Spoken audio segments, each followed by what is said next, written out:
Hello guys, ಇವತ್ ನಾನೊಂದ್ T shirt ನ ತಗೋ ಬಂದಿದ್ದೀನಿ. ಇದು ಬರೀ ಟಿ ಶರ್ಟ್ ಮಾತ್ರ ಅಲ್ಲ, ಇದ್ರ ಮೇಲೆ ಕಾಣ್ತಿರೋ ಒಂದೊಂದು ಡೀಟೇಲಿಂಗ್ ಕೂಡ ಒಂದೊಂದು ಕಥೆನ ಇಂಡಿಕೇಟ್ ಮಾಡುತ್ತೆ. ಅದೇನು ಅಂತ ನಮ್ಮ ಅಣ್ಣ ಕ್ಲಿಯರ್ ಆಗಿ ಹೇಳ್ತಾನೆ, ಕೇಳಿಸ್ಕೋಬೇಕು.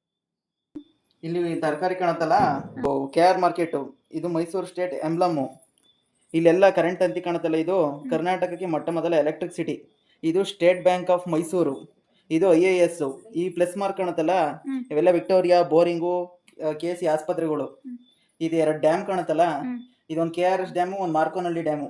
ಇಲ್ಲಿ 2 ರೈಲ್ವೆ ಕಾಣುತ್ತಲ್ಲ, ರೈಲ್ವೆ ಹಳ್ಳಿ. ಇದು ಮೈಸೂರು ಸ್ಟೇಟ್ ರೈಲ್ವೆ. ಆಮೇಲೆ ಇಲ್ಲಿ ಹೂವ ಕಾಣುತ್ತೆ ನೋಡು, ನಿಮ್ಗೆ ಹೆಣ್ಮಕ್ಳಿಗೆ ಇಂಪಾರ್ಟೆಂಟ್. ಫಸ್ಟ್ ವೋಟಿಂಗ್ ಪವರ್ ತಂದಿದ್ದು ನಾಲ್ವಡಿ ಕೃಷ್ಣರಾಜ ಒಡೆಯರು ಹೆಣ್ಮಕ್ಳಿಗೆ. ಇದು ಕಾಣುತ್ತಲ್ಲ, ಇದು ಕರ್ನಾಟಕ ಸಾಹಿತ್ಯ ಪರಿಷತ್ತು. ಇದು ಮೈಸೂರು ಸ್ಟೇಟ್ ಕಾಮರ್ಸ್ 30 ಎಕರೆ ಕೊಟ್ಟಿದ್ರಲ್ಲ ಅದು. ಆಮೇಲೆ ಇದು state agricultural, Mysuru state agricultural board. ಉಕ್ಕು, ಇದು ಹೊಗೆ ಬಡ ಪೈಕ್ ಬರ್ತಾ ಇದೆಯಲ್ಲ, ಇದು ರೈಲ್ವೆ ಮತ್ತು ಉಕ್ಕಿನ ಕಾರ್ಖಾನೆ. ಕರ್ನಾಟಕ ರಾಜ್ಯ ರಾಜವಂಶಗಳ ಟಿ ಶರ್ಟ್ಗಳು ಬೇಕು ಅಂದ್ರೆ ಕರ್ನಾಟಕ ಬಲ ವೆಬ್ಸೈಟ್ಗೆ ಲಾಗಿನ್ ಆಗಿ ಮತ್ತೆ ಈ ತರ ಟಿ ಶರ್ಟ್ ತಗೊಳ್ಳಿ, ಹಾಕೊಳ್ಳಿ, ಓಡಾಡಿ, ಮಜಾ ಮಾಡಿ.